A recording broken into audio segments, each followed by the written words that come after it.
अहनबदे यमना मरुइबे पाउ खरा update थमजगे eighty unit 47 की ऑफिस ता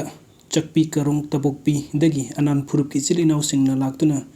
सिंग शक्तिमान मपोट अमा मतेंग तौबिरमले थगतचरी चिल इनाउ सिंगबु हाइना कोरोंगान बुकुमन फोंदोकपिरी अदुगा मथंग अपडेट असना एटी मेडिकल टीम ना सिग्मा यूनिट की चिल इनाउ सिंगदा तंगाई फद्रबा हिदाक लंगथक खरा सिनजरुबगी ममी मनी अदुगा मथंग अपडेट असना Naringbam Samarjit social work doctorate degree पीखरे इम्फाल की सगुनबन तेरा लोकरोक पम लेकाई दिगी नरिंगबम समर्जित सोशल वर्क अमदी ह्यूमन राइट डॉक्टरेट डिग्री पीदुने काई खुमनखरे डॉक्टरेट डिग्री असी भारत सरकार की ministry of corporate of affairs ना एप्रूव तौरखिबनी महाक ममांग the international peace award on social work अमदी ह्यूमन राइट की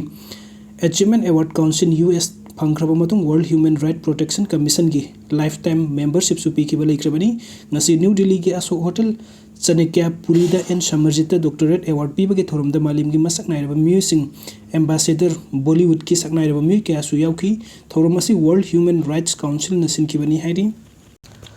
अदुगा अरोइबगे अपडेट असना सोंगेल कुकी खुलद पोम पोखाइबा अमदि नोंमै कापगी मखुलद सुगनुगी खुंजासिंग मिपाइबा पोकनरे कांगलुक की इरांग असना साथीना थोकलब कक्सिंग डिस्ट्रिक्ट के सुगनु अमदि सेरोगी खुंजासिंग हौजिकसु लेताना लेबा फंगद्रि कुकी मिलिटेंटसिंग नोंमै अमदि बॉम कापसिंदुना अटैक तौरकपा याबगी सिंगनबा लेबदगी म्यामना अहिंग नुंथिल अनिमक्ता अकनबा सेक्शन थौरांगी थबुक लौखतुना लेरि सेरेक्सदा ngarang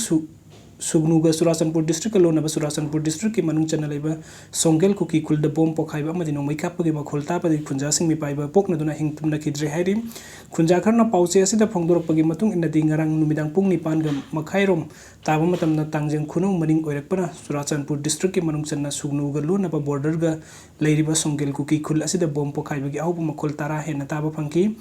लोइना नोंमै राउंड कया लेप्तना कापगी मखोलसु ताकी मदुद खुंजासिंगना कुकी मिलिटेंटसिंगना सुगनु अमसुंग सेराउ खुलदा लांदारकदौरब्रा हाइना मिपाइबा पोकनखि लोइना अकनबा सेक्शन थौरांगी थबुक लौखतखि हाइरि खुंजासिंगना फोंदोरकपगी मतुंग इनदि हौजिक सुगनु अमदि सेराउगी खुंजासिंग मपाल थोक्तुना सुबा नोंबा चटपा ngamdre खुंजासिंगगी सेल थुंगी फिबम हंगपा फंगना सोक्सिलकपदगी हिंगबदा खम थेंगना अवाबा हाइबदु ओइरे महिरोइसिंग निंथिना लाइरिक लेसु तंबसु फंगद्रे सुगनु अमदि सेराउगा लोनबा कुकी खुलसिंगना लेरिबा सिंग की मफम कयादा कुकी मिलिटेंटसिंगना बंकर कया सगतुना मखोइगी खुलाई पाइबल लानमिसिंग थुमजिंदुना हौजिकसु लेरि मदुना मतम अमदा हेक्टर नुंमै कापसिंदुना मितै खुलसिंगदा लांदारकद्रा हाइबगी अकीबा लेरे लैंगा के मैकेदिक अहेनबा सिक्योरिटी फोर्स थुमजिन बिदुना बंकर सादुना लेरिबा मफमसिंग असे तकथोकपियु हाइखि खुंजाखरना मखा ताना फोंदोरकपगी मतुंग इन्ना नाल नुमिदांगसु लालों फाइ हाइरिबा खुल असिदगी कुकी मिलिटेंटसिंगना नोंमै राउंड 3 रोम कापथोरकपदगी खुंजासिंग मिपाइबा पोकनखि हाइरि